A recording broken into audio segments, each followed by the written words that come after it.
Good evening, race fans, and welcome back to the CIL, the Collegiate iRacing League, for tonight, our Oval Premier Series finale at Phoenix. On the lights here in Arizona, and it is set to be a good one.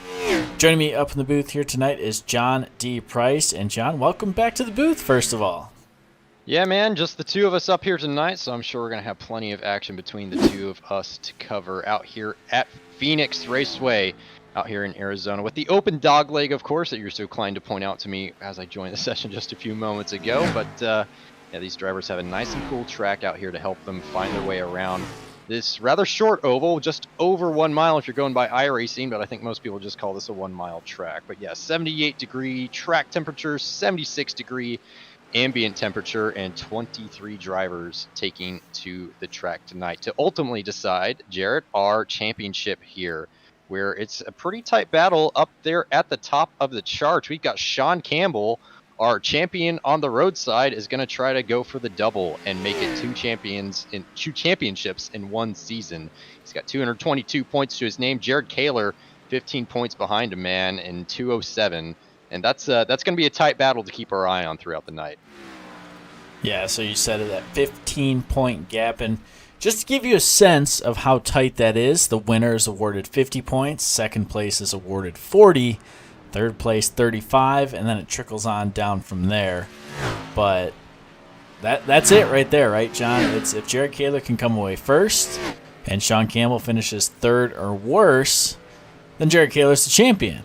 But keep in mind, if Sean Campbell wins, you can't catch him. So it's going to be an interesting battle between those two all night, and we'll keep you abreast of how that battle currently ensues.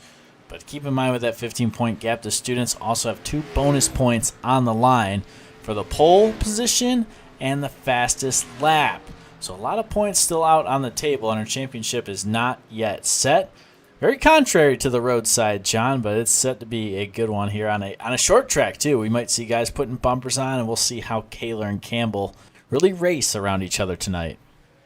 Yeah, I'm looking forward to a lot of that close, tightly packed battle action that we haven't gotten too much of at the larger tracks that we've been to this season. So this will be a bit of a change, and I'm going to be very interested to see how the open dogleg down there into turn 1, who chooses to take that. Watching in practice right now, Austin DeLong choosing to take that.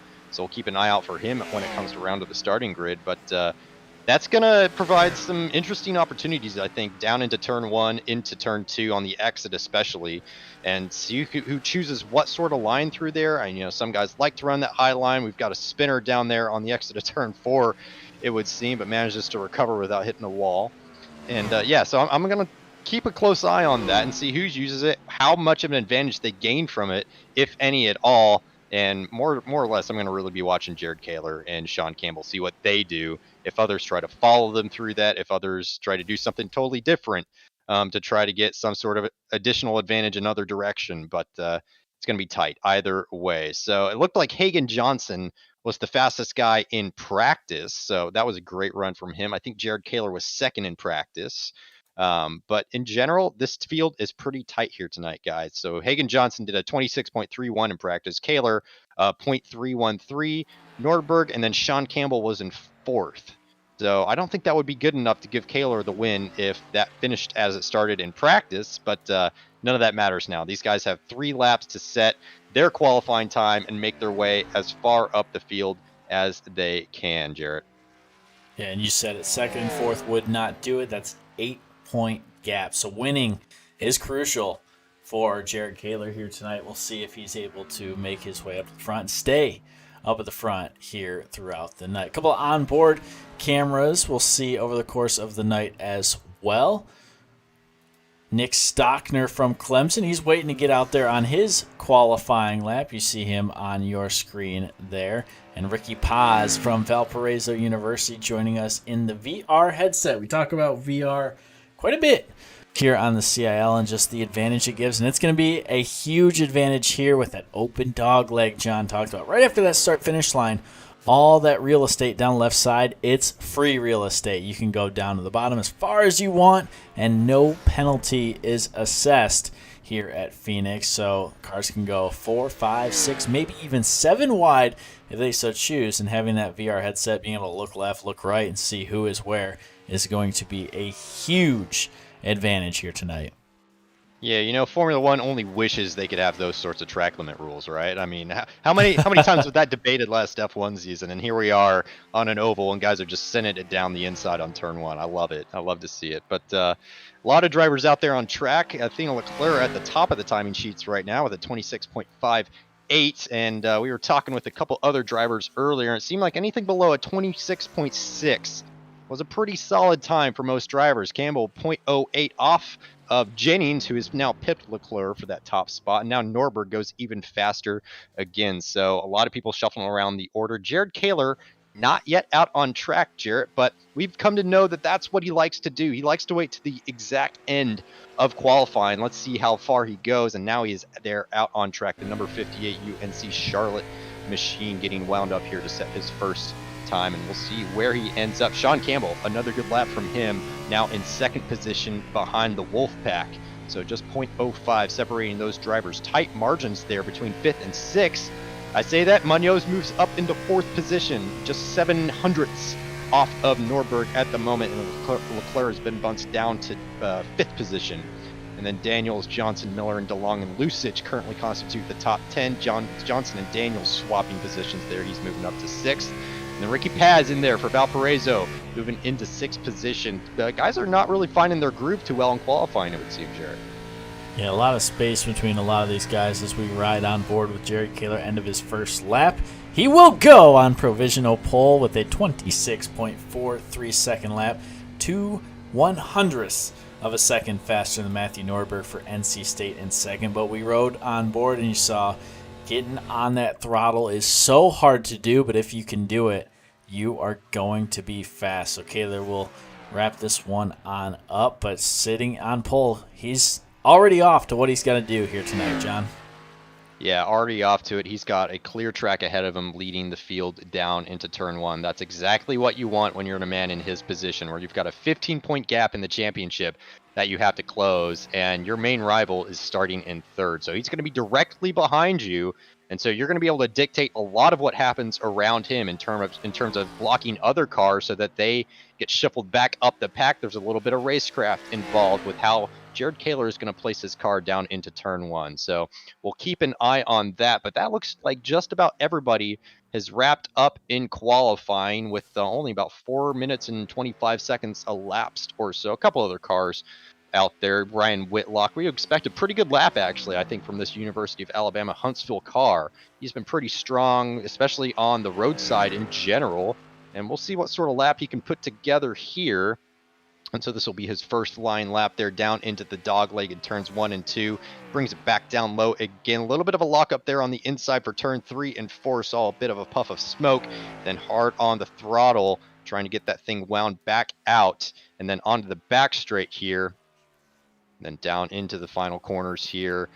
Keeping it nice and tight there. Gently squeeze on that power. Don't let that car slide out there too much. Cars were noted to be kind of loose here, as Ryan's lap didn't register for me on my screen, unless this is now his first starting lap here.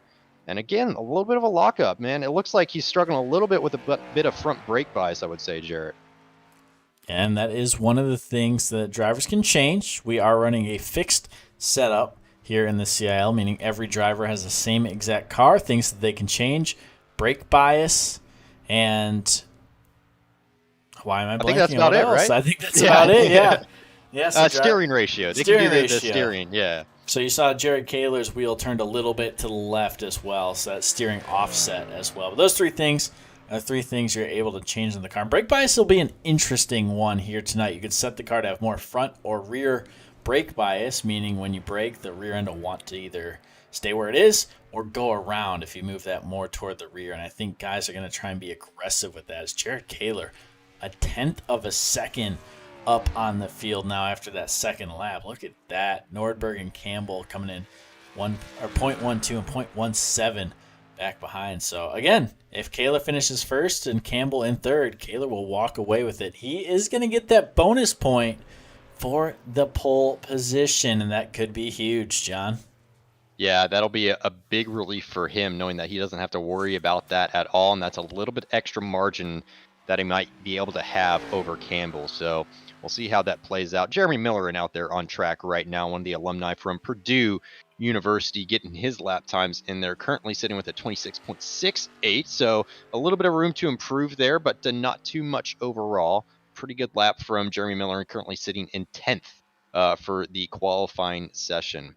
But yeah, Jared, you were talking about brake buys there. It's a massive tool in whatever form of racing that you're doing, whether that's road racing or oval racing or something on dirt or a loose surface or deformable surfaces. Brake bias is a huge tool that drivers can use much to their benefit or detriment, depending on how they use it. Start to get a little bit tight into the corner, you can move that brake bias rearwards, and the car will want to rotate a little bit more. If you go the other direction, it'll make the car more tight going into the corner, but go too far either way, you start locking up tires or spinning out on entrance, and you don't want either of those things, obviously. So our starting grid up there on the screen, we could see Jared Kaler, man of the hour right now. This is his championship to lose potentially if he maintains that position, is up there with a 26.33 for UNC Charlotte. Matthew Norberg's going to join him on the other side for NC State in second. Sean Campbell starting right behind Jared Kaler. He's got that 15-point lead in the championship. We'll have to keep our eye on him and what he does at the start. Derek Jennings there in fourth for Grand Canyon University. Esteban Munoz, good showing for fifth position there for FIU. Athena Leclaire, a sixth position, qualifying position for St. Clair College. Ricky Paz for Valparaiso in seventh. Then Hagen Johnson, the top Clemson qualifier here tonight, in eighth. Bradley E. Daniels for Robert Morris in ninth. And then Jeremy Miller for Purdue is the top 10. Austin DeLong, car number 22 for Penn College of Technology there in 11th. And Ryan Lusich for UNT, University of North Texas, just on his outside. Zach Lindler in 13th for Clemson. Andrew Williams, again, another Clemson guy in 14th. And then your other Clemson guy yet again, Nick Stockner in 15th. Cody Fadenhauer, our longtime competitor here, is going to roll off 16th. Alexander Hogarth in 17th, the St. Clair College teammate to Leclerc. And then Ethan Head for Tennessee in 18th, Andrew McCall for Purdue in 19th, Alexander Gagnon, Dan Banner, Tyler Stone, and then Ryan Whitlock rounds out our field here tonight, Jarrett. Yeah, so good field. If you're watching at home, let us know who you're rooting for in the chat, who you want to see take home the InnoVetted Labs checkered flag after a lengthy final bout here at Phoenix. With all these cars lined up, beautiful paint schemes. We say that week in and week out, but great looking schemes from all across the country and really all across the globe, as we've had a couple Canadian drivers. You mentioned Athena Leclaire from St. Clair College, north of the border here in the United States, but it's all about that UNC Charlotte machine up at the front, and right behind him, Sean Campbell in that Randolph Community College butt kicker RSR machine in that number 30.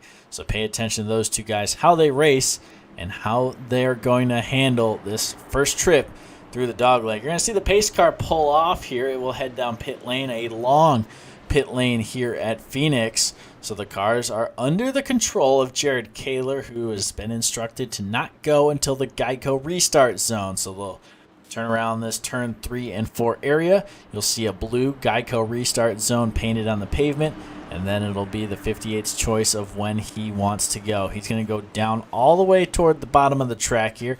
Looks like he will defend that dog leg as we go high up above Phoenix Raceway. And green flag in the air, and we are racing for the final time here in the CIL Oval Series in 2022. Big fan out through the dogleg right there. You see it 3 wide back there as Austin DeLong backs out of it. But the leader holding on is Jared Kaler with Campbell in second. John?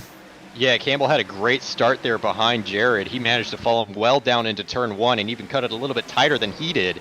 And that helped him to get up in front of Matthew Norberg. As I say, that went a little bit too hot into this corner here, and Norberg's got to look down here on the bottom side. So Sean has a 2-wide battle, and he's choosing to not take the dog leg this time, but got a much better exit through the corner, and we've got a yellow flag already here. Accidents further back. St. Clair College car involved. That's going to be, I believe, Athena Leclaire, number 61. She had a great qualifying position, but we'll have to see what happened there. Whole front clip on that car is missing. So looking a little bit mid-pack here, 61 car, eyes are on right now. Got a little bit loose going into the corner, and then had some help from Hagen Johnson. Hagen probably was off the throttle most of that time, but so was Athena, and she just couldn't get that car to come back underneath her control with another car helping her out to rotate a little bit further. So bit of a one-car incident there, but a lot more drivers left in the field as well. 22 cars still intact after that one, it would seem. So, yeah, or did we get another contestant here? We indeed did. Was that Ethan Head that looks like a University of Tennessee logo on the hood there? So I suspect that might be Ethan Head.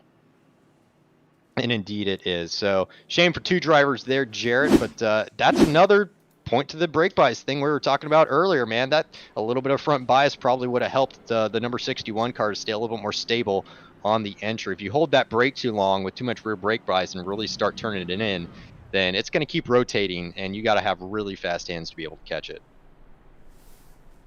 Yeah, you said it right there, and it's tough. And the track is going to change over the course of the night. And under the lights, it will cool off, and it will be a little slicker as we head towards the later stages of this race, and rubber will get laid down. The track will change, and iRacing does a very good job at emulating that kind of dynamic track changes that we will see tonight. But you see it, Sean Campbell right on Jared Kaler's tail, and that's where he needs to stay all night long if he can finish in second position. If Kaler wins, there's nothing he can do. So Kaler needs a win and some help.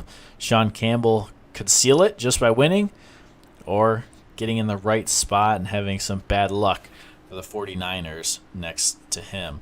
But John, we're one caution in. We always talk about cautions breeding cautions, but I think we'll see a long green flag run here before too long. Yeah, I sure hope so, especially given that was a single car incident that we just saw as the pace car pulls off and the guys get paired up. They're waiting to get going here once again. But yeah, I think it'll be different. I think I would agree. It was a single car incident that time. They gave themselves plenty of space. Hagen Johnson couldn't do any more than what he had already basically done outside of 100% slam on the brakes, which we try to avoid doing. So yeah, I'm hoping for a long green flag run here as Jared Kaler is about to get us set with that restart. We'll keep our eyes on Sean Campbell as Jared Kaler goes early there, coming out of the corner. Sean Campbell was sleeping a little bit there at the wheel, and he might lose a position to Matthew Nordberg on the inside. A little bit further back, cars are fanning out still. The number 12 UNT car going down on the inside, but it looks like Sean Campbell's getting a small challenge there for Matthew Nordberg, but they're playing nice for the time being. Nordberg's going to tuck back in behind the bumper of that Ford Mustang and try to follow these guys around. Esteban Munoz up to 4th now at this point, so a good point off there for the FIU team if they can hang on to that, but it is only lap 6 of 110 laps here tonight. Sean Campbell not electing to use the dog leg. I'm wondering if he's done some practice here tonight, Jarrett, and he maybe knows something that we don't know. Yeah, or it could just be a little self-preservation. I'll go where the other guys aren't. Able to make it work, but look, Sean Campbell up to the top spot. He'll be on the top side in turns 3 and 4, heading toward that start-finish line. We'll see if he can hold on, maybe, like you said, finding a little speed early in the run, staying off that bottom of the dogleg. Here comes Jared Kaler all the way back up to the quarter panel of the 30. They'll go into turns 1 and 2. It looks like Sean Campbell will snatch the lead away from Kaler as he heads down the back straightaway. Yeah, it doesn't look like the dog leg's all that beneficial. We'll see if Nordberg chooses to take it this next lap around while he's up and right next to Jared Kaler down there on the low side. Actually, he got a little bit loose there off the corner, so he's going to be under pressure. He does choose to take it, but watch where he comes out relative to Kaler. He came out another car length behind from when he entered, so it doesn't look like a huge advantage, at least in this stage of the race. Remember, these cars have a full tank of fuel effectively on them right now. But also pretty fresh tires. So like you said, Jarrett, this track is going to change over time here tonight. So we might see that become more powerful, or it might even become worse. We don't know at this point, and it's just going to be a mystery until somebody goes and tries it in about 70 laps time. Looks like Derek Jennings going for the low side on Esteban Munoz there, coming out into turns 3 and 4, and gonna get a challenge here on the top side by the number 7 car. That's gonna be Hagen Johnson for Clemson, the top Clemson driver in the field at the moment, currently sitting in 5th position, trading positions back and forth with Jennings, Munoz, and himself, of course. But staying to the top side there. Don't know if he got washed out there, if he's just trying to use all the exit speed he can to try to close that gap. But it's a nice little battle going on back there, Jarrett. Yeah, we saw Kaler do that in qualifying, get up to the top side in 3 and 4 and really drive off down toward the dog leg. I think that's what we saw Hagen trying to do there, just albeit a little more unsuccessfully. But Esteban Munoz from FIU in the number 9 machine, we've seen him off and on this season, and always a challenger up there at the top, currently sitting 4th. And believe me, if it's late in the race and Esteban's got a shot, he's going to take it one of the bravest drivers here in the CIL, not afraid to put his car into maybe more treacherous situation than some other drivers would, but always up there at the top, always battling. And right now he's going to have to fend off the battle from the 15 machine of Derek Jennings. Hard on the brakes. You can see the back end kind of give out. A little tap from Hagen Johnson as well. We'll see if they can save it. It looks like they will, but both drivers cost a lot of time right there. I think that was top-tier defense from Munoz, if anything. It looked like he gave him just enough room there on the bottom side, but Derek got a little bit apprehensive there on the brake pedal and kept it in and kept that car rotating. And then the same exact thing happens in front of Hagen Johnson. He has to try to lift off and not attack the guy in front of him as much as possible, but it's tricky. It's tricky, and you saw what happened there. Luckily, both the guys survived. But, yeah, I think that was top-tier defense from Munoz. That aggressive driving style paying off in certain situations. If you can make it work, then it is a lethal tool out there on the racetrack. But now he's got a bit of a gap to make up to the leaders. Matthew Norberg, Jared Kaler, and Sean Campbell have pulled out a little bit of a gap, about a 1-second gap there, back to Munoz. Only, 13 laps into this race. So they're looking good at this stage, I might say. But Campbell looks to have this locked down pretty well, but Jared Kaler, he's a smart racer. He knows that he can bide his time here. It's going to be a very long race. A lot of things can happen. Pit stops are going to be a key part of what happens here tonight, whether we do a green flag stop or if it's under yellow. That may well dictate what happens. It will indeed, and you mentioned it. Tires will be an issue. 3 sets of tires they can change throughout the night, so you'll see 3 different opportunities to pit for tires. And if you want to break the race into thirds, that's definitely a viable strategy, and we'll see when guys pit and when that kind of threshold of speed versus grip starts to rear its ugly head. Jared Kaler into the wall off of turn number 2 right there. You saw the 58 machine bounce a little bit. That might be a little banged up arrow. Looks like the car's okay, judging from up here in the booth. And the top 3 still 1, 2, 3, Campbell, Kaler, and Nordberg. But John, you mentioned it. I think Kaler might be thinking, I'm content riding back here. I'm going to save my tires. And if we get a long green flag run, I'll be able to run away from the 30. That or Sean Campbell is really just working it here tonight.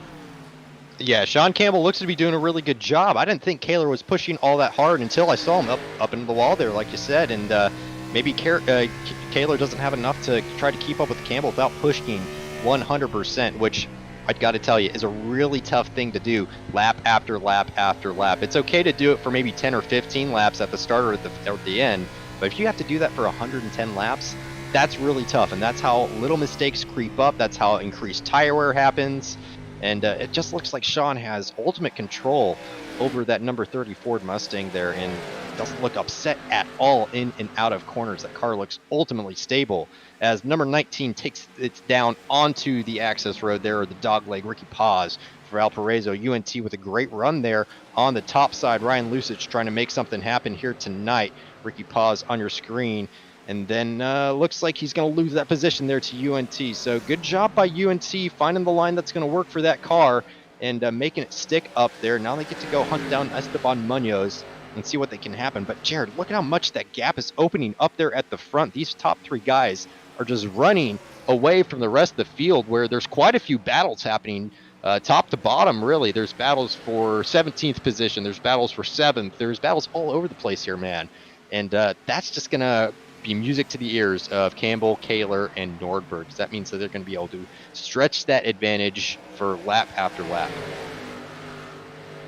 And like you said, even if these guys do start to single file, there's a lot of ground to be made up at this point, and the draft plays a little bit of a factor here at a 1-mile speedway, but not as much as you would think, especially with the way these corners are set up. You're going to see these cars continue to get looser over the course of the run as that rear tire loses grip because of all the braking that has to be done. So guys going to try and control it and see how they're able to make it work. But you mentioned battle for 7th, and further on back in the field, we look back 17th onward. Alexander Gagnon holding on in the number 81 machine. Athena Leclaire has just passed. You might notice a new front end on that Toyota Camry. They do get one fast repair over the course of the night, so drivers may elect to get the car returned to its original starting position at one point in this race. You'll see some people hold on to that damage for a little while. You'll see people like Athena bring it down pit lane, get the car fixed up, and take care of it the rest of the way. So drivers do have that option. It's not end of the night once you're involved in a wreck, but definitely a little more strategy to think about.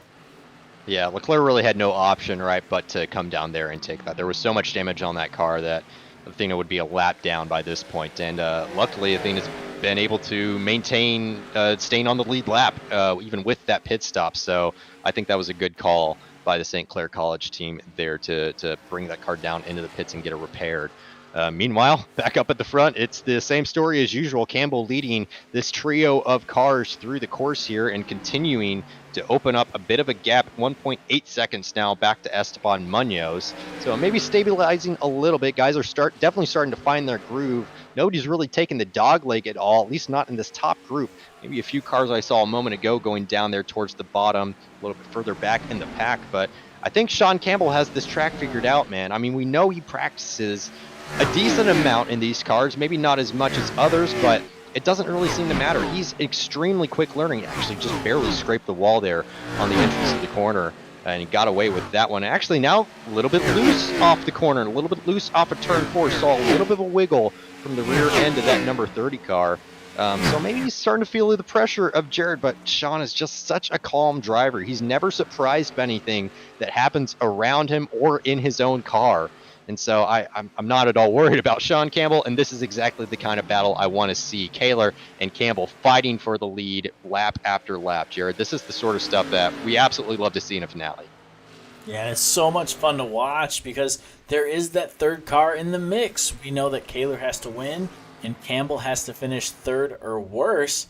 And with Nordberg right here, if Kaler puts a bumper on Campbell come white flag time or what have you, that could force him back to that third spot. So a lot can happen, especially with Nordberg here. But I tell you what's really fun to watch is the difference in battle. We saw Matt Nordberg up on the bumper of Jared Kaler for about 5 laps just a couple laps ago. And now he's drifted back a little bit, cooling those tires off, kind of prepping another attack. And Jared Kaler seemingly inching closer to Sean Campbell lap after lap here. Maybe just trying to force a mistake out of the young Randolph Community College driver. Yeah, I mean, they're tracking identical lines through each and every corner. They're trying to mimic inputs as close as they can to Campbell just to keep them within touch of that number 30 machine. But yeah, it looks like it's a little bit of a yo-yo. At some points around the track, Campbell looks to have a light edge. And then at other points, Kaler has a light edge as he drops back just a little bit. There's the graphic there on the screen showing that gap over the course of the laps. No more than 0.287, no less than 0.22. So it's not changing all that much. That's incredibly consistent, I might say, for these drivers as they get pretty tight down there on the bottom. But Campbell's just got every single exit nailed. He's able to manage the throttle there very effectively. We've got Ethan Head once more going to come down here in the pit lane. It might look like some extra damage on the outside of that car. I wonder if we're going to see him up into the wall at any point over the course of this lap. The replay on the screen now. And no, he looked like he got helped to that instant there, and it was actually on the other side of the car that damage was. Let's call it both sides to be safe. Not sure what car that was behind him, but he definitely had some help in that one, Jarrett.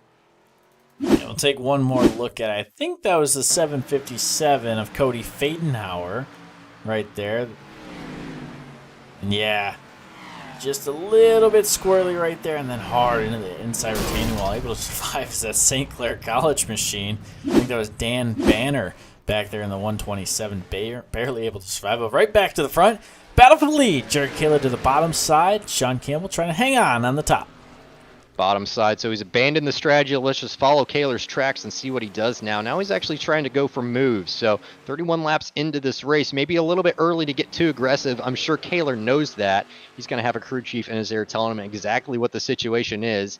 And these guys are going to have to start thinking about when they might want to make that first pit stop. It's probably a little ways off yet, but if there's any opportunity for an alternative strategy, then this is about the time to start thinking about it. I'm not exactly sure when this pit window is going to open. I'm sure they can go for at least another 15 to 20 laps. But either way, I wouldn't be too terribly surprised if we see some cars a little bit further back in the field start to make some early pit stops just in case there's an opportunity at the end of the race. If you can go onto that sort of offset lap strategy with the pit stops, then further on in the race, you might be having at least track position over the cars behind you. Might not have fresher tires, but track position can be worth an awful lot if it's just a couple lap dash there to the finish. So if you're back there in the field, then that's what you're thinking about. If you have some points that point battles that are tight and you want to make up some ground, then that's a good way to take a couple risks and get that done. As we right on board now with Zach Lindler here in the Clemson machine with the big with the big black hood there with the white tiger paw on the hood as well, trying to chase down the cars in front there. Number 23 on his target right now, and looks like he's doing a pretty good job at the moment, having a pretty good run here tonight. Up there in 10th position, hunting down there Andrew Williams, another Clemson driver, and Hagan Johnson right in front of him. So 3 Clemson drivers all in a row can provide a little bit of an advantage in terms of team strategy. How do we get all 3 cars through this field as effectively as possible? Well, Lindler being the tail gunner in this situation, he's going to be really working to keep Miller in from challenging these guys too much.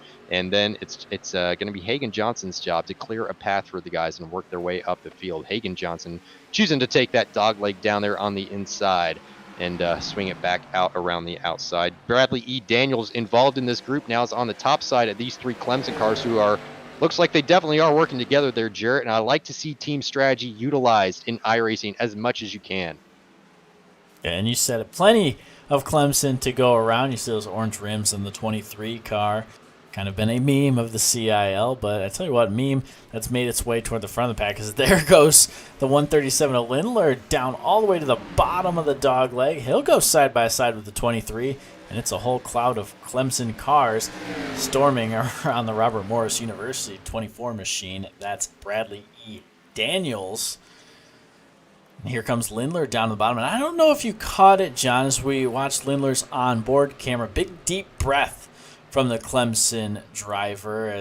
And I think that's something to note, is it's a very short track. You're almost always working, and it's important to be able to take a breath and reset yourself every so often.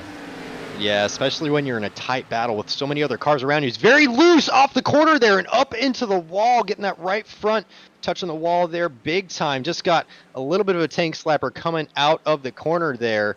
And that's a tough scene there for the 137 car. If he's got no alignment damage, he might be able to carry on for the time being. But we'll see if he chooses to come into the pits or maybe hope for a very soon yellow, maybe in the next couple of laps to bring it down. Looks like he's going to stay out for the time, but that car does look pretty tight there, Jarrett, coming through the corners. So that's going to be, yeah, you can see he's not at all happy with what happened there.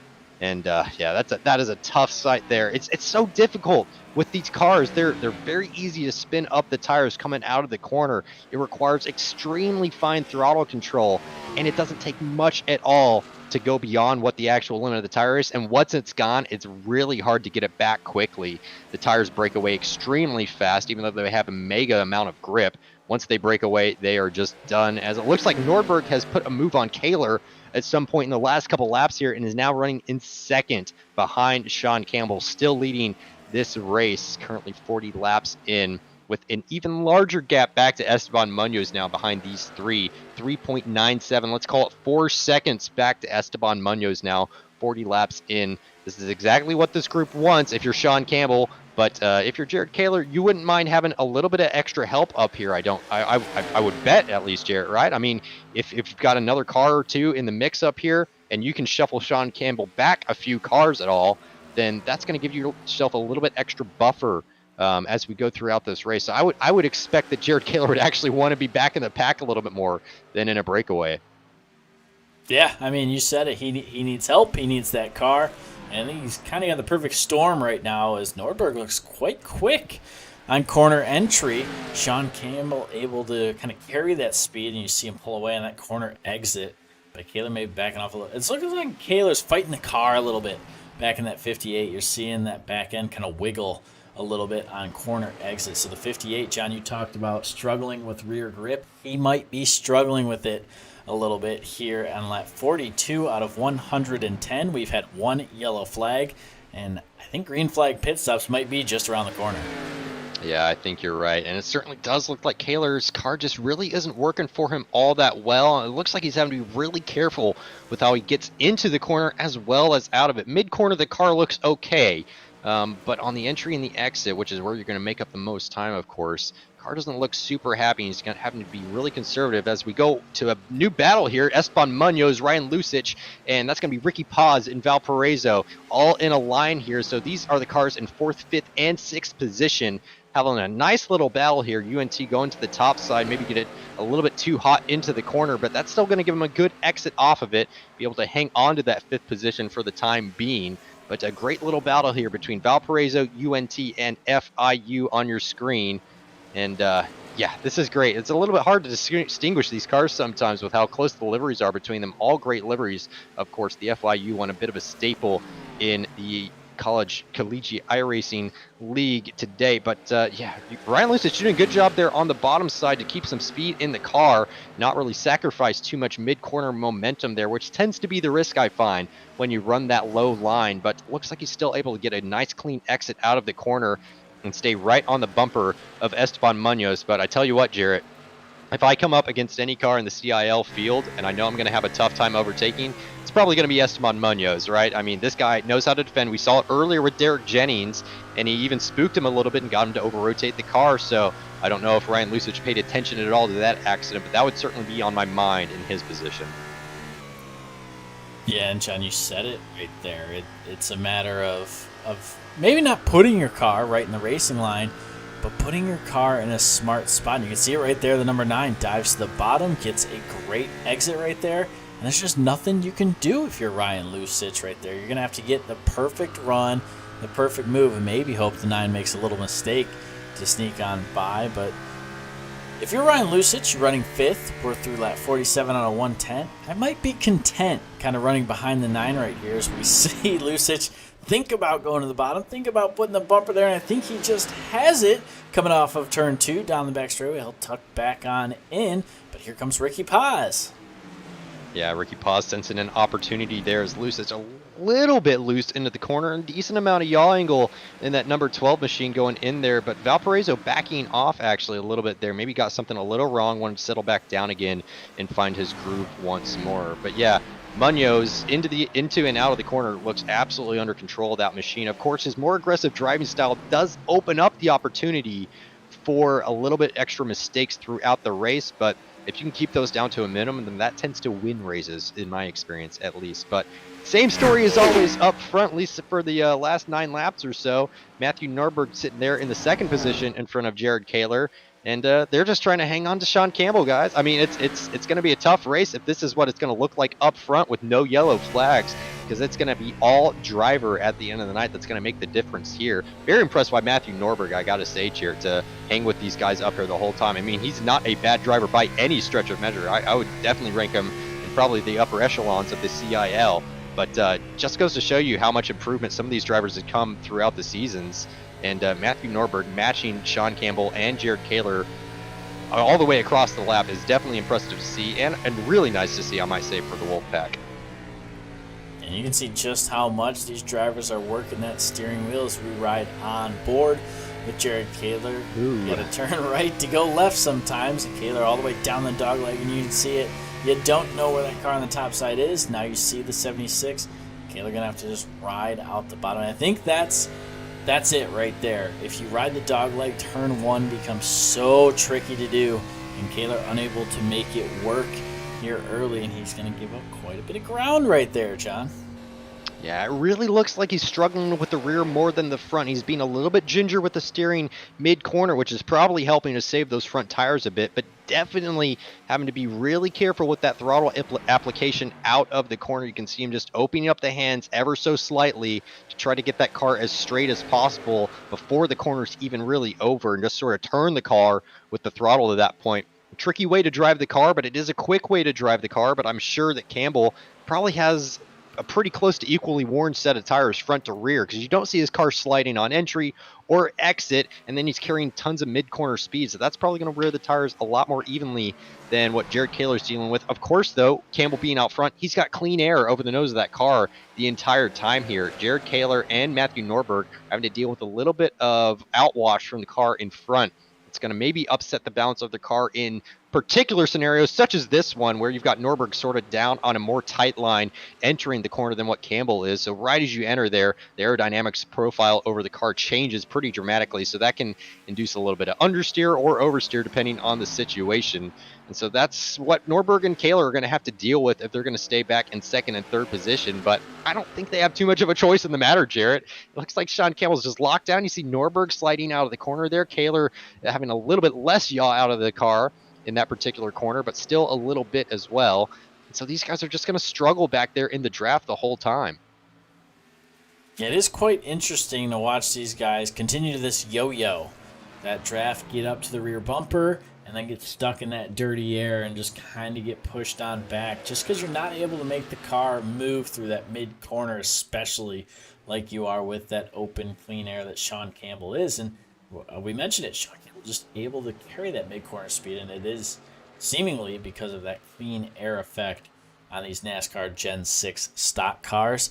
But as we start to think about these green flag pit stops, when to take tires, when to take fuel if needed, are you taking 2 or taking 4? I think if you're Sean Campbell, you stretch it as long as you can. If you're Matt Nordberg and Jared Kaler, maybe you start thinking about communicating a little bit and hanging Sean Campbell out to dry.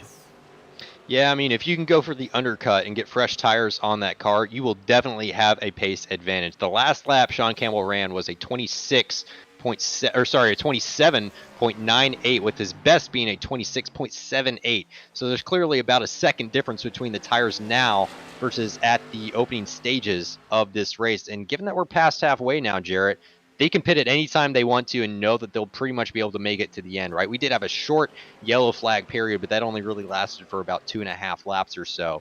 So they'd be completely safe as we see Esteban Munoz be the first taker to come down onto pit road for a fresh set of Goodyear tires on that car and some Sunoco fuel. And so we'll get him back out there racing once more. We'll see where he funnels out into. I think he was racing around 5th position last I checked there with Ricky Paz, Hagen Johnson. And we'll see where he has to funnel back out to. But, you know, Jarrett, like you said earlier, if I'm Norberg and Kaler, definitely want to start to think about communicating a little bit. Maybe if we can go for that undercut, get fresh tires on our cars, and still work together, that might be a great way to find a way to get around Campbell at least and put him in the dirty air for a few laps. Yeah, no doubt about that. But lots of action on pit lane. Bradley Daniels on pit road. Jeremy Milner in on pit road. Derek Jennings, Ryan Lusich, Zach Lindler, and others all visiting pit lane, and that's where you see the drivers on the left side of your screen going laps down because they've come down pit lane. They're kind of hung out there for the time being. But you see the tire difference right here. Tyler Stone on fresh Goodyear Eagles. He's going to mix it up with the leaders, and it looks like Jared Kaler going to choose to come to pit lane, and Matthew Norberg joining him as well. Here is the strategy, and Sean Campbell makes it late on the pit lane. I think you saw Kaler dive to the apron, and he decided, I got to go now and defend it. Great move by Kaler to get on pit road right there. Yeah, that was incredible. If you're Kaler, now you're thinking, man, maybe I should have dove down a lot later and kind of juked him out going into the pit lane, because if that could hang him out there one more lap, Campbell that being, and that's going to be a big advantage. But now that advantage is nothing. I've got my eyes on him on pit road, so I'll keep us appraised of what happens in terms of who's going to come out of the pits first there. They are pitted almost right next to each other. Norberg, Kaler, and Campbell all pitted in a row, basically. So back out on track. Ricky Paz currently leads the race for the time being. So we'll see where we funnel out with as they exit the pits. Ricky Paz, of course, has not yet pitted. Johnson now coming into the pits. Alexander Gagnon has stayed out as well. So everybody except for Paz and Gagnon has pitted. And it looks like Sean Campbell and Jared Kaler have beaten Norberg out of the pits. It looks like Norberg has lagged behind a little bit, or maybe Norberg had a bit of an issue in the pits, actually, because I see his interval changing pretty rapidly on my screen. So I'll try to get a beat on him and see what happened there. But, yeah, it looks like he got beat out of the pits by both of the guys. So, yeah, Campbell back in the lead again effectively once he gets around Gagnon and Ricky Paz, as he does so now on Paz at least. Or is this... No, I think there's technically a lap down still at this point because Paz has not pitted yet. Yeah. So, but effective lead once Paz and Gagnon both decide to pit. Yep, so this will be the battle for the lead, as John mentioned. Paz still has not pitted. So these drivers, in a sense, unlapping themselves as Paz will head down the lane here. Probably this lap or next lap, I would imagine. But yeah, John, almost identical on pit lane for the three drivers. Still trying to figure out what happened at Nordberg. But time spent on pit lane in total for Jared Kaler is 53.93. In total for Sean Campbell, 54.152 tenths of a second between their pit stops, John. Yeah, that is very tight. I'm taking a look at Norberg's car here on pit lane, and I'm thinking that he maybe overshot the box. I'm trying to see, but it was definitely nip and tuck between the guys, or maybe he got held up a little bit on the exit. He was too cautious on the entry. That can do it as well. Yeah, Sean Campbell had been in his box for a hot second before Norberg got into his. So I think it was just accumulation of tiny errors there for the Wolfpack at the end of the pit stop phase. But of course, these guys are fueled to go to the end now, as Paz and Gagnon is still trying to hold it out there on track, technically still holding on to the lead, but it is quickly shrinking. Campbell's laps, last lap by 27.2, Ricky Paz a 28.3, Gagnon a 28.56.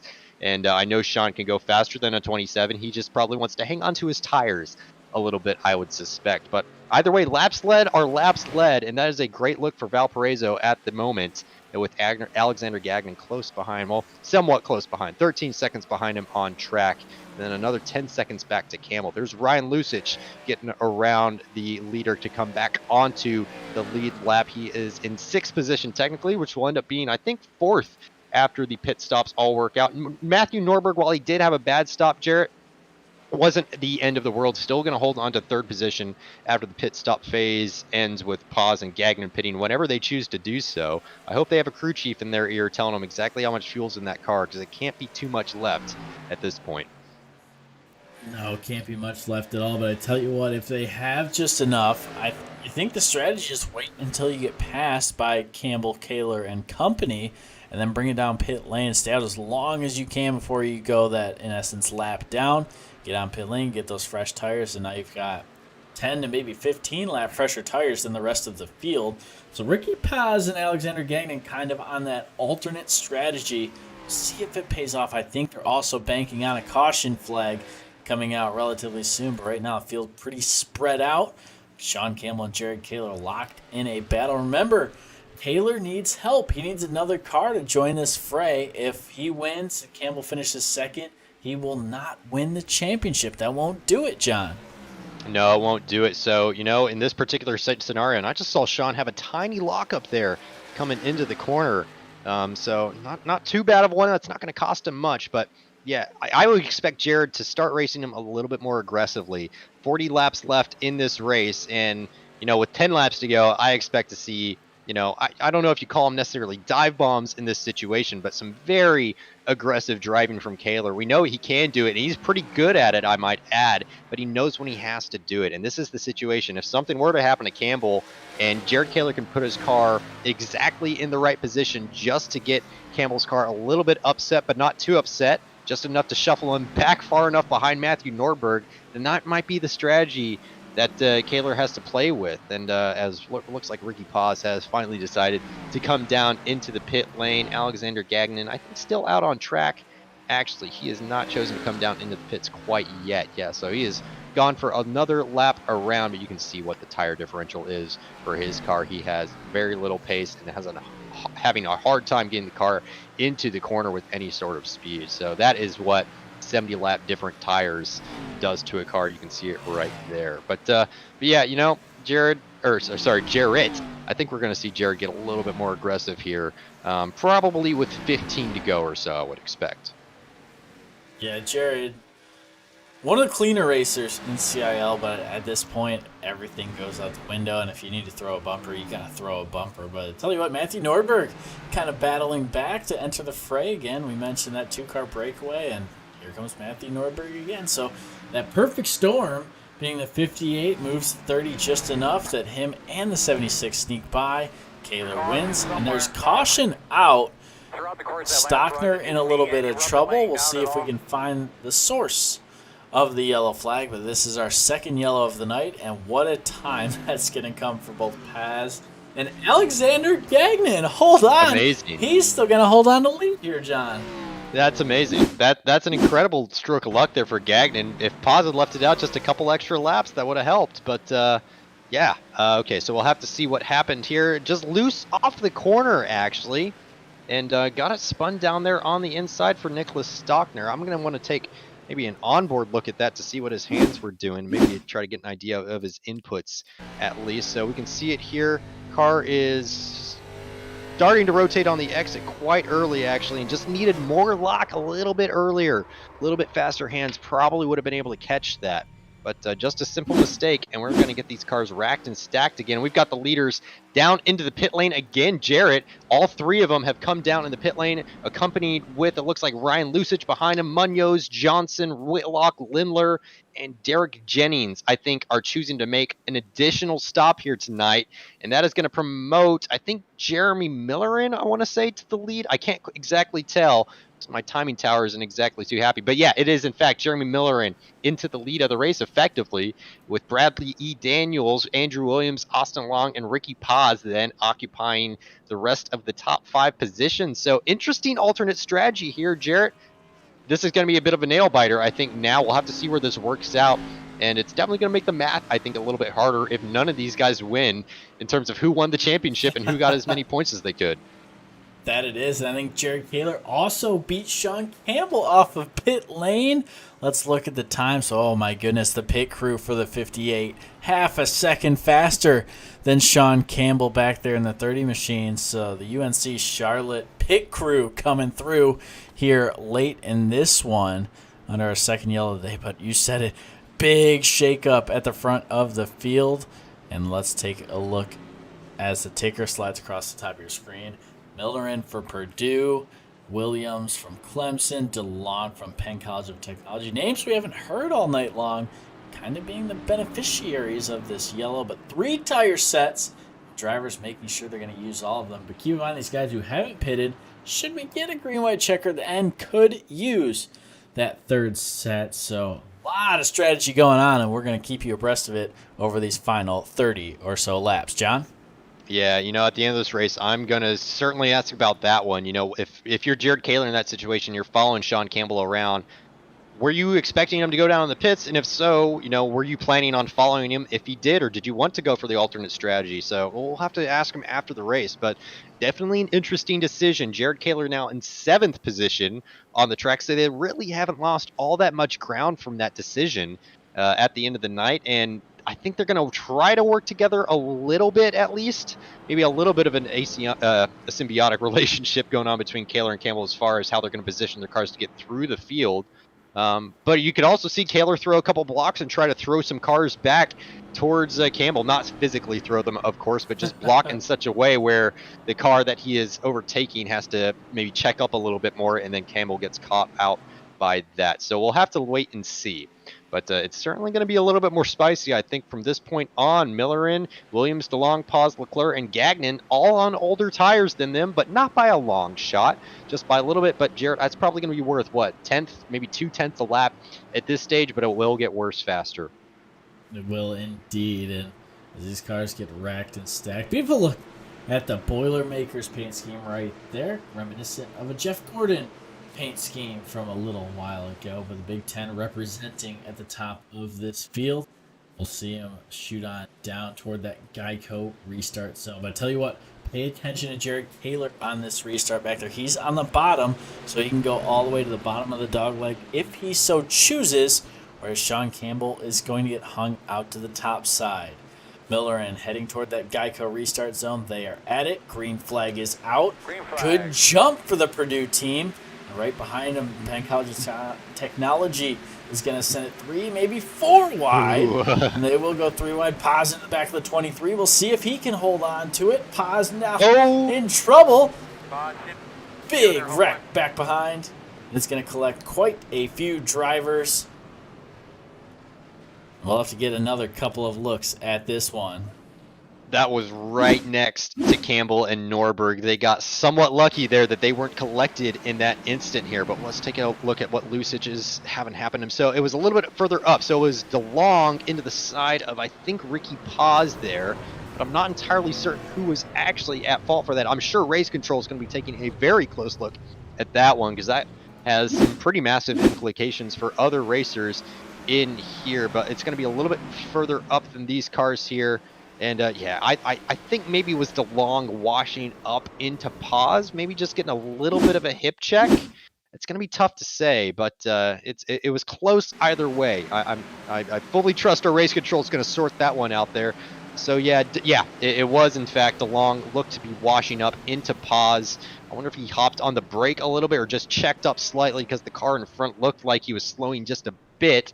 But then that created some understeer for the number 22 Penn College of Technology machine, and he couldn't quite recover it with the amount of track he had available to him. So yeah, that's tough. Or maybe you didn't even see him at all. It's tough with the car on the top side, Jarrett. You don't always know where he is, and you might just start opening up the steering and find suddenly there's a wheel in in the side of your car, and not a great feeling either way. But yeah, tough one for those guys. Jared Kaler, Sean Campbell, Norberg, lucky to escape that without any injury, and now they run third, fourth, and fifth, with Miller and Leclerc in front of them. So Jared Kaler counting his lucky stars with his pit crew, like you said, dude. I think they need to go check the PSI in those air guns for a little bit of overpressure or something for that UNC Charlotte machine, because that was an awfully fat pit stop, and we know Campbell is extremely good at pit stops on this game. He's mastered just about every single craft that there is to master on this game. I mean, he's already a road champion, and he's trying to go for the twofer here, like we said. If he could make it a oval championship season for him as well, that'd be the first time in the CIL that anybody's actually done that, I believe. And yeah, that'll be pretty crazy to watch, but Kaler's going to try to put a stop to that if he can. Kaler, of course, not choosing to race on the roadside yet, not a big fan of the GT3 cars, and I can't blame him. There's not many people that are specifically large fans of the GT3 cars, but he thinks that these stock cars suit his driving style much better, and I gotta say, I don't think he's necessarily wrong, because to be only 15 points behind Sean Campbell, who seems to learn these cars insanely fast, is impressive enough, and we know Kaler has the speed in that UNC Charlotte machine. I'm sure he's wishing Santiago Perez is here to help him out or something, Jarrett, because just a solo car battle for the lead is going to be tough. Yeah, Santi Perez, we saw him race with the UNC Charlotte team at the start of this season. He had to take a leave of absence to go race the eNASCAR Pro Series. So stepping away from the CIL, but you mentioned it. Be a nice car to put in between himself and Sean Campbell for Jared Kaler. But right now he'll have to do that with either Jeremy Milner or Athena Leclaire. Both drivers who are not willing to give an inch either. Both very good at their craft as well, the 169 and the 61. No stranger to these oval cars, so we'll see how they do battle. But once again, big advantage for Jared Kaler being on the bottom. He'll be able to see when that leader, the car in front of him, pulls off in that Geico restart zone, whereas Sean Campbell will need to be looking out his left front window instead of the car in front of him. He'll have to also wait for Athena Leclaire's reaction as well. So big advantage right here for Jared Kaler in this restart. Yeah, big advantage indeed. But Miller had an amazing restart last time. He had 3 or 4 car lengths to the car behind off the restart zone on that last restart, maybe 5 to 10 laps ago. So definitely keep an eye on Miller and see what he does, and if Leclerc is able to do anything on the top side to challenge Miller or maybe add an extra little bit of spice to the battle between Kaler, Campbell, and Nordberg. So that'll be interesting to watch as they come through here towards the Geico restart zone, keeping our eye down to that low side to see what that number 169 machine does when he chooses to go. A little bit of a check up there, and then he's on the throttle. Jared Kaler's timed it beautifully and is already headed down into the dog lane, shortcutting as much of the course as he can. Is already up in front of Athena as they approach into the next turn there. Esteban Munoz, great move there on Hagen Johnson. And it looks like a little bit of a 3-wide battle there between Leclerc, Campbell, and Nordberg. Nordberg losing out in that one, but this is exactly what Kaler needs. Looks like the 23 is around. Again, I think that's Andrew Williams for Clemson. Is just about budged up into the wall there, but he's got that car running, and he's going to rejoin the pack. So it looks to see here, looks like Ryan Whitlock on the outside in the number 89 machine. Ryan Lusich there in the center, and it's a solo spin again, Jarrett. Just a little bit of throttle control off the corner is what could have saved that, I think, but that's a tough one either way.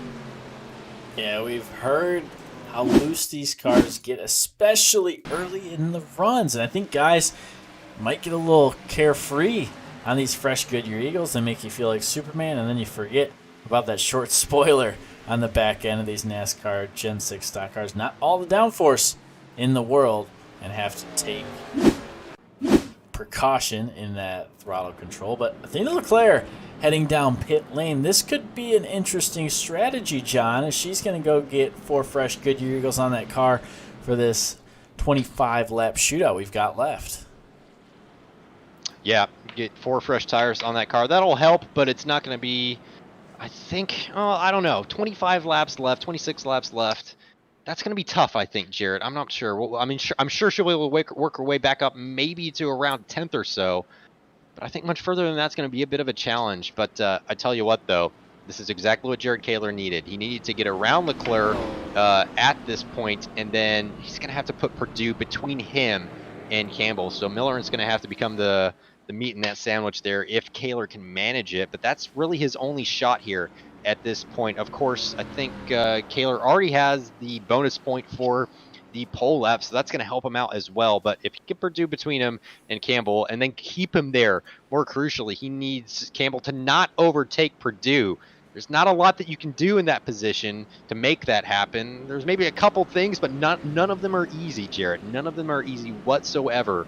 So it's going to be interesting to see what sort of strategies Jared employs here as we go down here to 25 laps to go this time around. Norberg still hanging out in 4th position. Still got to hand it to Norberg, man. He's been hanging with them all night long and been making it look easy as well. Esteban Munoz also still in 5th position, closely followed by Hagen Johnson, the number 7 car for Clemson, just behind. Bradley E. Daniels just behind them. Ryan Whitlock, Lusich, and then Tyler Stone, the other St. Clair College driver, has worked his way into a top 10 position here with 25 laps to go. So a great job by him. Austin DeLong, number 22, still sitting there in 11th after that last accident. It looks like race control has determined that there was a penalty to be assessed from that last collision, but I think since Ricky Paz had so much damage on the car, that was somewhat of a penalty via a dead car anyways, so no real need for race control to get too involved in that one. But Jared, guys, get paired back up here. Jared Kaler's going to be on the top side now for this restart, so the advantage actually is going to go to Sean Campbell on the bottom side, and we'll see how he fares behind the fast-starting Jeremy Miller. Yeah, this should be an interesting restart because, like you said, Campbell will be behind the leader, but Kaler's got Nordberg right behind him on the top side, and we saw them appear to work together later in that first run, that first green flag run, and we'll see if that stays true here with 24. We're going to come to 23 laps to go. In these 23 laps, John, they're going to go fast at this 1 mile speedway, so not a lot of time to get it done. And I think if you're going to go, you're going to go now. So we'll see what these guys do, and we're going to see some pretty aggressive racing, if I'm not mistaken, here in these final 24 laps. So if you're hanging out at home watching, buckle up, get to the edge of your seat, because it's about to be a battle here at Phoenix for these last 23 laps once we hit the stride. Miller and hanging tight on that second groove. We'll see if he brings it all the way to the bottom as they head toward that Geico restarts on the 58 all the way to the quarter panel of that 169. The 169 backs up the 30, backs up the 30. He's going to wait all the way till after the Geico restarts. Up, green flag in the air, and there it is. Sean Campbell just not good enough of a restart. Kaler slides into second. Matthew Nordberg back there in 4th. John? Yeah, this is still okay, though, for Campbell. He doesn't need to do anything here at this stage unless Kaler makes his way around Miller. And so I know Campbell probably knows that. He's kept an eye on the points, I'm sure. A little bit of a checkup there into the turn. Had to squeeze on the brake a little bit extra than he was expecting. That's lost him some momentum out of the corner as Kaler finds some momentum down into turn 1 on Millerin and is able to slot back up to the top side on him. Campbell's trying to find an advantage here as well. A little bit of a tire advantage for these two cars, and now they have Millerin behind the both of them, and it's up to Norberg to try to get around Millerin now.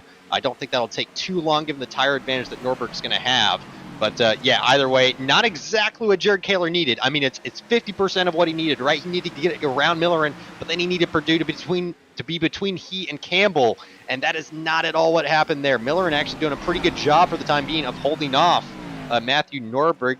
Sean Campbell now looking to the inside on Jared Kaler, says, I don't really care. I still want to win this race. I don't care about the championship so much. He's thrown up the inside there into turn 3. Doing a great job there. Has pretty decent mid-corner speed for going down there so low, and a good exit too.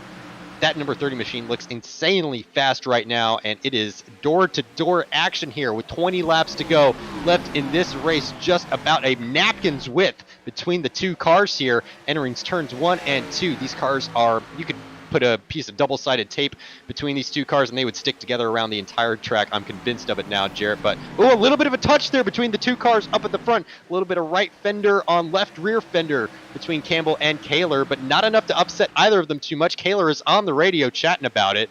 Not sure what they're talking about. I don't have my driver radio turned up too much, but man, I would really like to know at this point, Jarrett. This is heating up really nicely. And you know what this has done? It's given Nordberg just enough to sneak back into the top 3. Further on back, Hagen Johnson loose off of turn number 2. Nice as save. they head down the back straight. Big save for the Clemson driver. Here comes Campbell again, back on the attack. And I think if you're Kaler, make Campbell attack, use up his tires, and get him back at the end. We'll see if that strategy plays out. Just got to make that Chevy ZL1 nice and wide. Make the Ford Mustang go around, and Kaler back to the inside. He'll get the quarter panel down the back straightaway. We'll see if he can get it done in turns 3 and 4.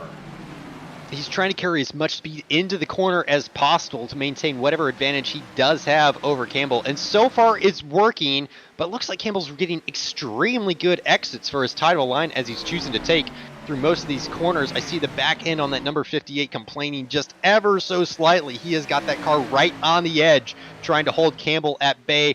Almost has the bumper in front of him, but not quite enough yet. Campbell pretty nice into turns 3 and 4, but looks like Kaler is struggling to get the car any further down than sort of that second groove there, but that is all he needed to be able to maintain that lead. So momentary disaster avoided there for Kaler as he keeps Campbell behind for the time being. A little bit further back in the pack, Munoz is in a bit of a sandwich right now between Miller and Hagen Johnson. Ryan Lusage trying to get involved on the action as well and trying to pick up a guy to draft behind to get around this track.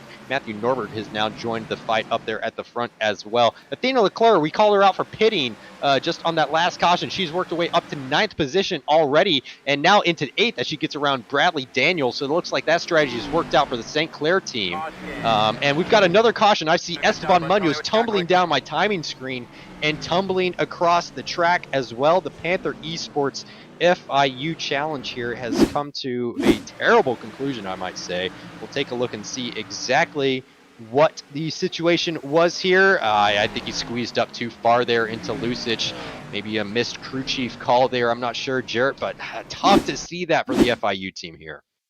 Yeah, it was. We mentioned how good of a run he was having, and right here you see it. You've got guys to the inside, you've got guys to the outside, and yeah, just not enough room for the number 9 and the number 12 right there, and the number 9, the unfortunate beneficiary of that contact. But tell you what, we've got our 2 championship contenders, 1 and 2, but Matt Nordberg back there in 3rd, and Jeremy Miller and Ryan Lusage going to head down pit lane, get some fresh Goodyear Eagles. I'm surprised we're not seeing more drivers head down pit lane, maybe give up a little track position, try and get 4 fresh Goodyear Eagles on the car for these last 14 laps. But I think if you're up there in the top 5, maybe top 7, you're staying out until the end here, John. Yeah, definitely. And so it's going to be, what, 11 laps or so, 10 laps or so when the yellow flag goes back in. We go back to green flag racing. The question is that going to be enough for the guys that have gone down there, gone down in the pit to get new tires? I question if it is. It might be enough for the guys right at the front of that, but if you're further back, I don't know if that strategy is going to work out so well. But it's a bit of a situation where you're between a rock and a hard place for those guys, though, because they were going to be behind them either way. Might as well come down the pits and try to get some new tires on the car to get a little bit of help in the last stages, because if you stayed out there, then you just get passed by them anyways. So that's a tough decision if you're a little bit further back in the pack. But dude, now we get it. Now this is the Jared Kaler and Sean Campbell restart that we've been waiting for. Campbell's going to be on the outside with Jared Kaler down there on the inside, going to dictate the restart zone. And we've seen the guy that's in 3rd tend to get the advantage off of the restart. It's been tougher if you're on the top side here tonight. So that's exactly what Kaler needs. He needs Norberg to be able to get a great launch off of the corner. I don't know if they're going to be communicating too much or getting the crew chiefs in contact with each other, but if they can go in a pair and get Campbell further back, then that is the ideal situation for Kaler and really one of his last chances left, I think, Jarrett. Yeah, you said it. They need to have a good jump. It needs to be together. So we'll see if they can work it on out. For the time being, Jared Kaler holds serve, and as we think about this kind of cautions breed cautions mentality, I don't think we've seen our last yellow flag. Guys are going to try and make moves. They're going to try and make it now. And pay attention to that number 9, Esteban Munoz from FIU. He's used his fast repair. He's got a fully repaired car. He might be able to make up a few positions before this one is said and done. But as we continue out throughout this Phoenix night, if you're still following along with us, let us know who you want to see win this race. Is it Jared Kaler? Is it Sean Campbell? Is it Matthew Norberg? Is it somebody else? We see some cheers for the 23 machine. That's Andrew Williams back there. And for Clemson, he's currently holding on to that final spot in the top 10. So we'll see if he can finish it out in that 10th spot, or maybe even a little bit further up. But John, this restart might be the race if we've come to expect anything less. It might indeed. I'm thinking back to previous seasons where it's coming to the closing stages of the race. I think it was Austin Farr and Jared Kaler took each other out. Might have even been earlier this season coming to the last lap of the race. And I don't think we're going to get too much of that now. I don't think Campbell is as aggressive of a driver. I don't think he needs to be as aggressive of a driver to get that sort of result done. But either way, if you've got one driver being really aggressive on the inside, then you have to play back, basically. You have to sort of match that sort of style if you want to stay in touch with it or really have any chance at all. But either way, Jarrett, that pace car has pulled off in. This may be our last restart with 11 laps to go. Going to be 10 laps when we cross the line. So these guys up here on slightly worn tires, Jared Kaler approaching that restart zone down there on the inside. We'll check to see where he goes. He gets a great launch off. Not so great for Matthew Norberg. He's going to lose a tiny bit of ground, about half a car length to Campbell off of the restart, and that is not what Kaler wanted. Kaler wanted Norberg to get an amazing restart, and that is not at all the situation. We've got 4-wide action further back between Penn College of Technology and looks like Clemson there. Andrew Williams on the top side, and that has all sorted itself out now. That is excellent, because I would have hate to see this finish under caution by chance, but either way, it looks like Hagan Johnson making a stride for that final podium position. Now Clemson trying to get involved with these top 3 with only 9 laps to go. Now Matthew Norberg taking his route down the tight way through the dog leg, and we'll see what happens with that. Athena Leclaire, great strategy call. I gotta say, has worked her way up to 5th position now, sitting right behind Matthew Norberg. Hagan Johnson has secured that 3rd position in front of Norberg. So Norberg going to try to find every last ounce of grip that Wolfpack machine has. Looks like we've got another caution with 9 to go. This is going to be Ethan Head again with number 81 involved, Alexander Gagnon. And I couldn't quite see which car was all banged up there on the bottom side. That's going to be Cody Fadenhauer, actually in the 757 machine. So we'll take a look here. Eyes on Fadenhauer for the time being. Got into the corner pretty deep there. It's got some damage on the car as well. And then maybe squeezed up in the wall. No, the 81 was spinning already before that point in time. And these guys were smart enough to check up and get on the brakes for that. So not exactly sure what happened to Gagnon here. We're looking at it now. DeLong loose further back, but managed to save it. Great save by DeLong. And then a little bit of help, but I don't think necessarily Lucis is at fault for that one. That was a bit of a nip and tuck situation there, Jarrett. Yeah, for sure. And we said it. There's no room to give at this point. Under 10 to go. And if there's a gap, you got to go for it. So we'll get 7 to go. Come to the line, 6 to go. And I believe we'll have a quote-unquote quickie caution here and try and get them right back under green flag racing conditions. But I tell you what, 1, maybe 2 restarts left. But, boy, what a heartbreak it would be for Jared Kaler to do all this work, win the race, but lose the championship by 4 points. That would be a tough night for the UNC Charlotte team, but that's how close it is here tonight. Is if it ends at its current state, it will be a 4-point gap between Sean Campbell and Jared Kaler in the championship points. But tell you who might have something to say about it. It's Hagan Johnson back there. We saw him quickest in practice, and he's moved his way all the way up to third. They're all on the same tires outside of Athena Leclaire back there, who pitted on lap 84. She might be able to sneak up and say something about that as well. Oh man, wouldn't that be awesome? I'd love to see Leclerc get a podium here with that amazing strategy call. Actually, I feel sorry for doubting it earlier, but that's an amazing strategy call. So yeah, that's going to be a bit of a pace advantage with 6 laps to go. That might be enough to at least get around Nürburgring and maybe even challenge whoever occupies the 3rd position at that point in time. But you're right, Jarrett, that Hagen-Johnson machine, the number 7, looks really racy here in these closing stages. That was a great move he put on Nürburgring that last time around. And so a great job by Clemson to get the car up in the podium positions with just these last 5 laps when we get to the line to go. This is going to be a 5-lap shootout here with the pace car lights off as he dives down there. It's a little bit of a further run before we get to that restart zone, though, all the way down the straight and around the last couple of corners. But again, we got to watch Jared Kaler and what happens in terms of the spacing between him and Hagen-Johnson. If he can get Hagen in front of Campbell, that's exactly what he needs to win the championship and the race. And so we'll have to keep an eye and see when that happens. So Kaler sticking to that second group for the time being. Campbell tucked in really close on his fender. Kaler goes as early as he can, and we've already... Nope. Yeah, okay, now we're good again. A little bit of a tap there from Hagen-Johnson on the rear end of Campbell. That's going to upset his car and have to delay his throttle action just ever so slightly, but Hagen early on the brakes into the next set of corners, and that is not what Kaler wanted to see. It looks like we got Athena Leclaire challenging on the top side. She's already cleared Matthew Nürburgring with that tire advantage. It is looking good for the number 61 machine, sending it in deep, a little bit of a wiggle. That's going to cost some momentum for Athena, but she's going to be able to recover that and try again. 4 laps to go. That tire advantage is probably going to last throughout there. Matthew Nürburgring, great move to go down to the dogleg there and try to find that short way around, but now it's still not what Jared Kaler at all wants, right? He's battling it out with Campbell, and there's nobody behind them now with 4 laps to go, effectively. Campbell's looking down to the inside, coming into turns 3 and 4. Can he get it done here? A little bit slow mid-corner there, but can he get the exit out of it? Drifting the car out of turn 4. Excellent car control. He didn't even see a flick of steering there to get that car corrected again, but that means he's going to tuck right back in behind Kaler, Jarrett.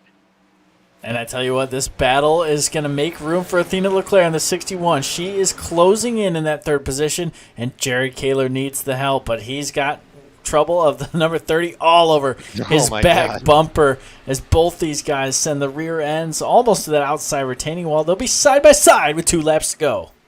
2 laps to go. Athena's looking really good at this point in time. She's got great car control. She's sending it a little bit deep into the corner sometimes and choosing that higher line, but trying to maintain the speed.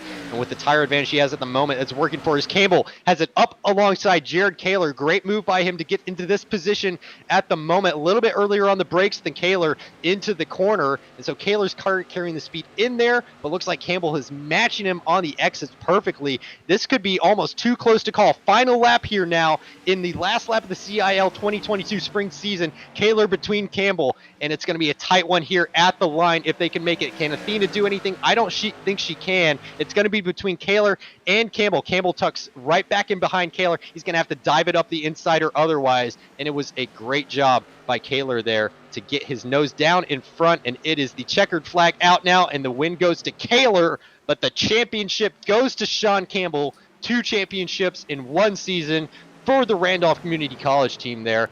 Amazing driving by really almost honestly all the drivers in the field here tonight, Jarrett, but honestly, Kaler and Campbell on a clinic there. That was incredible. I'm still catching my breath after that one. That was unreal. And then to have Athena Leclaire pop on in there as well. Awesome. Oh my goodness, what a finish that was. And you said it, just nothing that Jared Kaler could do. He did everything in his power, and we saw the cars just absolutely all over the place in those final couple laps. What fun that was. Let's take one more look at it here on your screen, those final couple of laps as we head toward that white flag, riding on with Jared Kaler and Sean Campbell. You can see just how close Athena Leclaire was. They were side by side on that final lap, and Sean Campbell, I thought he would hold on to the bottom, John, but a great run right here to get Jared Kaler out to that top spot. Yeah, Kaler had just enough on the exit to be able to maintain that slight lead, and that's all he needed. So a great race win by Kaler nonetheless. I mean, you can see why he's a previous champion, right? It's very clear.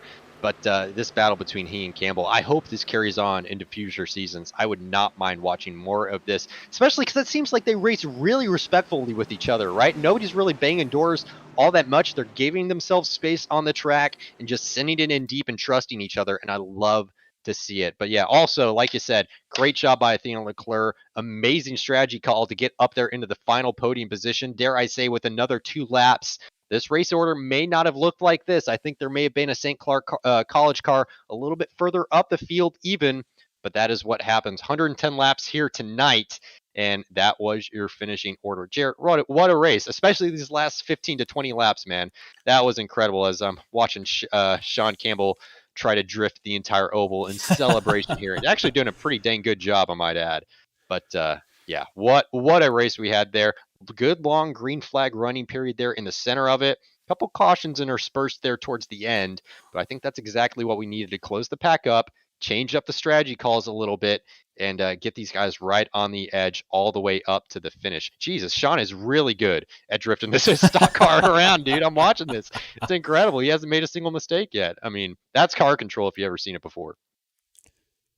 Yeah, no doubt about that. And you said it. The 30 car knows how to work a car, and be it on the roadside, on the oval side, it doesn't matter.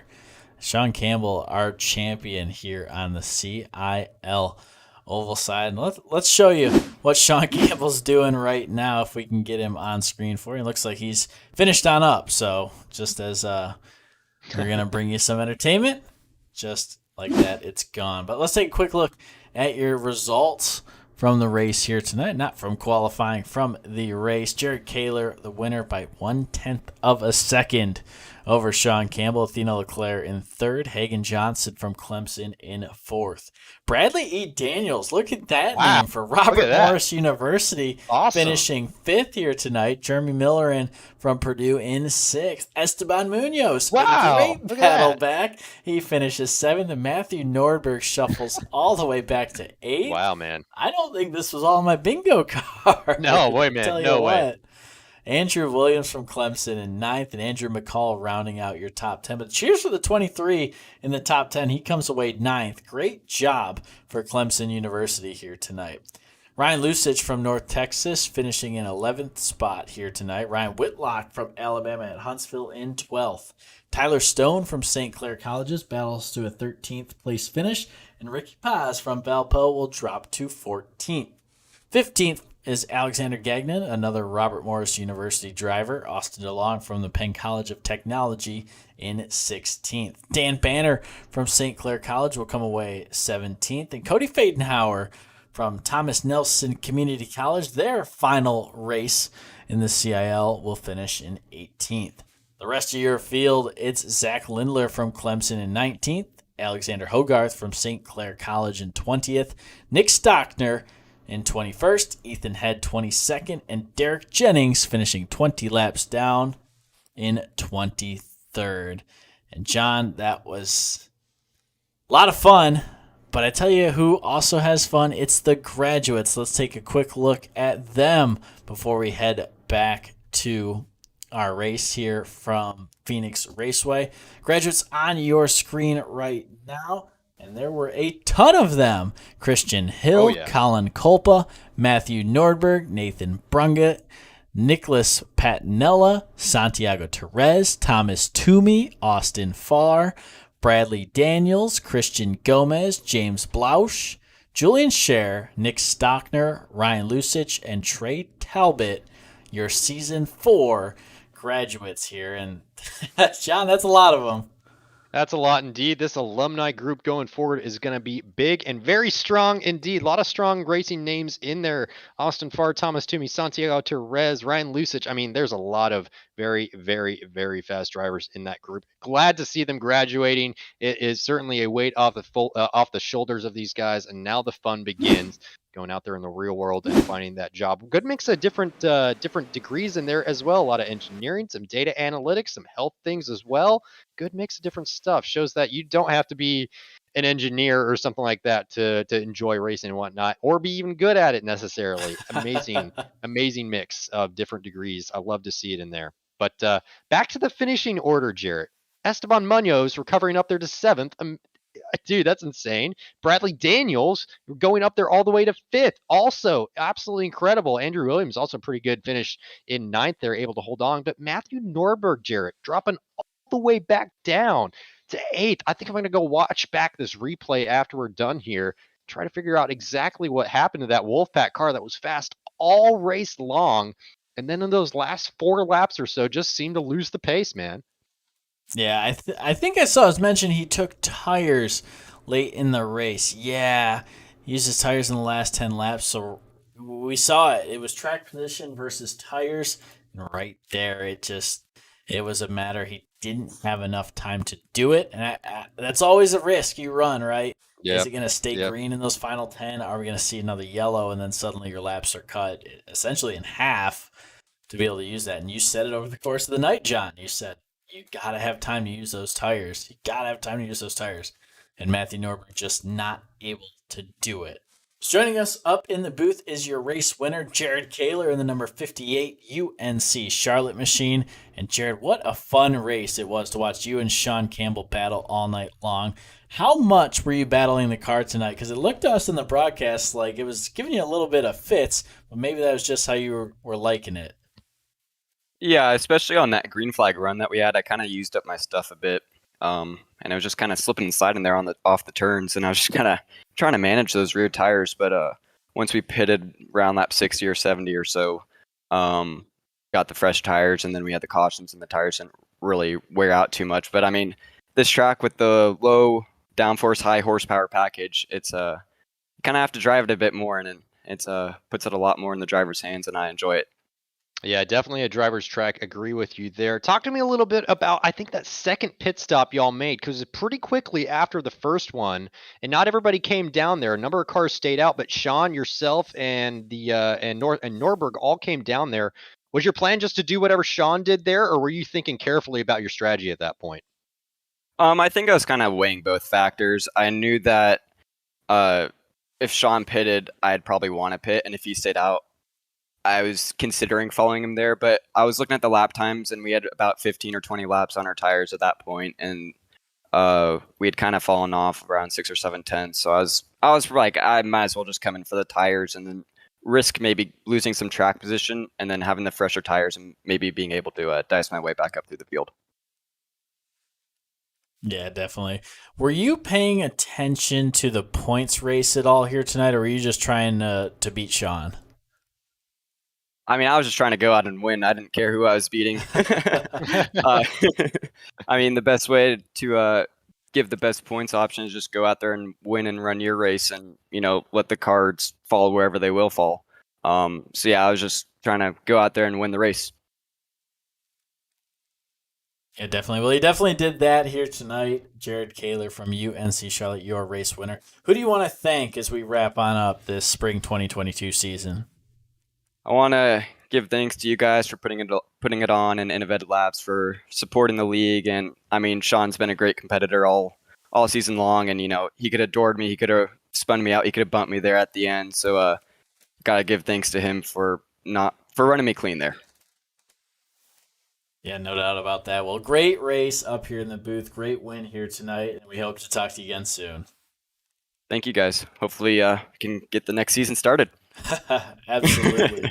Absolutely. Well, take it easy, Jared. Go enjoy this win. Thank you, guys. So that's Jared Kaler, your race winner. You heard it. Sounded like he was working the car, John. And yeah, Jared's a race car driver. That's some guys would back out of it and be like, all right, let's take it easy. Nope, he kept pushing. And look at that. He comes away your winner here tonight.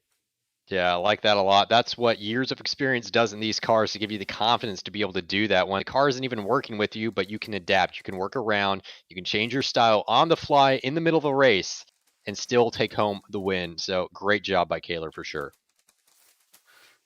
So next into the booth is going to be your CIL champion. We can just call him CIL champion at this point, both the road and the oval side. It's Sean Campbell joining us up in the booth for the number 30 Randolph Community College team. And Sean, What a battle it was between you and Jared Kaler.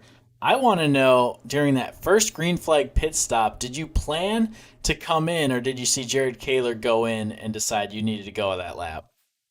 I think it was. I was trying to guess, honestly, whenever Jared was going to go in, because I know he's really quick. He won every race that he turned up to, just about, right? And so I saw him go onto the apron. I was like, well, I guess it's time. Man, we didn't And even then we see you jumped from the in. booth make it down there. It looked like you had missed the pit, and then we look back in a different camera, and all of a sudden, no, you're actually in the pit. Didn't get a speeding penalty either, dude. Hats off Yeah, to that one. How about the I got second it. pit stop though? It looked like you it was a little bit of a late call, maybe, or it. I mean, it was only what 17 laps after the first pit stop. So what was your thinking there? I think my plan was to follow Jared, except he was behind me, which was problematic. I don't know if he did it. I think I might be remembering it wrong. He might have like double juked, because I just kind of sat going straight and I nearly ran into the wall waiting to see what he did. But I'm glad we came in at the same time, because there was the final couple of laps battle was really good. The battle for the whole race was really good, since we were always on even tires. Yeah, it was definitely amazing the whole race. But yeah, talk us through those last couple of laps there. It looked like you almost had the move on them, had a little bit of a loose moment at some point. I think there was a tiny bit of contact, but managed it extremely well. So yeah, talk us through those last, 3 or 4 laps. I think it was pretty clear, at least Jared also knew it, that if you wanted to defend, you had to be on the outside. This seems to be a recurring theme on most of the oval tracks we went to this season. Like, I'm not saying that the inside like couldn't work. I'm not saying I had my work cut out for me or anything, because I was able to get better runs sometimes coming out of I think 2, and then get alongside going into the last corner. But it was really hard. But it was also really clean, which was really good. Yeah, clean indeed. That is a big takeaway for anybody out there watching. Just how close you and Kayla were able to stay the entire race, basically. And you led a good portion of the race as well. Arguably, I think the majority, in fact. But dude, either way, congratulations! Great job coming home second, and great job taking home the championship here to go along with your road championship as well. So, is there anybody you want to give a shout out to or thanks for this one tonight? Mm. Michael and Eric and Max again. The Like I did, standard. yeah, the standard. I should have saved my my speech from last week for this week, because I do have to thank those 3 for keeping me into sim racing, and Moritz for putting me on a team in the first place, because I would not be sim racing anymore if we didn't just have some fun one day and think we were gonna do a race, and then we did it, and we were like, this was really fun. Let's do it again. Well, I think it certainly worked out for you, man. I think you found your calling, at least for the time being. But either way, dude, great job here tonight. Great job all season long. And I'm sure we'll talk to you again soon. Yeah, hopefully. I'm not sure about time, but I'll try to make time. I really want to do this again. That's the spirit, man. Well, either way, we'll talk to you soon, man. All right. See ya. So Sean Campbell, your champion on both road and oval. Tell you what, I kind of like oval Sean Campbell because he gets a little excited here when he's talking to us post race. He's not cool, calm, and collected and ran away by 13 seconds. It was cool, calm, and collected, but I had to battle Jared Kaler for 50, 70 laps of this race. Right. And I mean, he's still relatively new to oval racing. So, I mean, he's learning as he goes in these races, and he's able to use and rely on his car control skills to just sort of manage his race, which I think is an incredible combination. It makes him really quick out of the box. It means he can adapt as he goes because he knows he doesn't know everything yet, right? He was saying, you heard him. It looked like the outside line was the only way to defend. I bet that took him all of 5 laps to probably figure out. And then he knew what the strategy was going forward. So, hats off to him, man. Incredible job.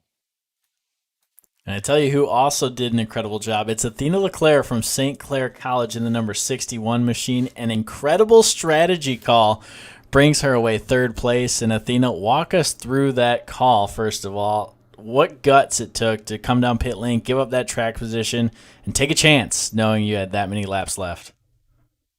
Well, it wasn't really my call. I'd have to thank my spotter and crew chief for the season.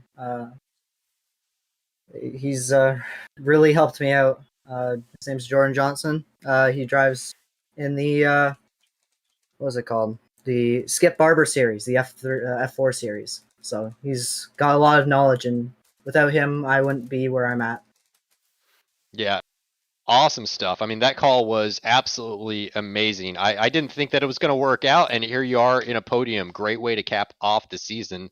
But a little bit earlier on in the race, you had a little bit of an incident there. I can't exactly recall the exact circumstances, but I remember seeing your car without the entire front clip on it. Basically, you had to come down for the fast repair. So talk us through that one and your thoughts and emotions after that had happened. Well, I got loose, and basically I had it saved, but I had somebody hit me from behind and just kept on pushing through me, and then I ended up getting into the wall right before the finish line, and had to use my fast repair there, but we kept it clean and, brought it to a podium regardless of that. Yeah, good little run you had. And they always say don't do coulda, shoulda, wouldas. But if the race is 5 laps longer, do you think you're passing Jared Kaler or Sean Campbell? Oh, 100%. I really thought that, like, if I had a lap or two, I'd be able to get behind them, maybe bump one of them out of the way, or put enough pressure onto them where, they make a mistake. And I really do think I would have had a chance to win if I had just a couple more laps. Yeah, no doubt about that. You were flying there at the end. I think we're rooting for it because if you passed Sean Campbell, then Jared Kaler would have been the champion. And if you would have passed both of them, then Sean Campbell would have been the champion. So there was a lot going on in those final couple of laps there. But Athena, first of all, congratulations. I believe this is your first podium, first time talking to us. So who do you want to thank? Who do you want to shout out here on the broadcast? Well, it's my second time. I got Auto Club as well. So That's right. Yeah. That's yeah. right. I'd like to thank McConey Setup Shop. They do a lot of work with St. Clair College, and without them, we wouldn't be on pace really anywhere else.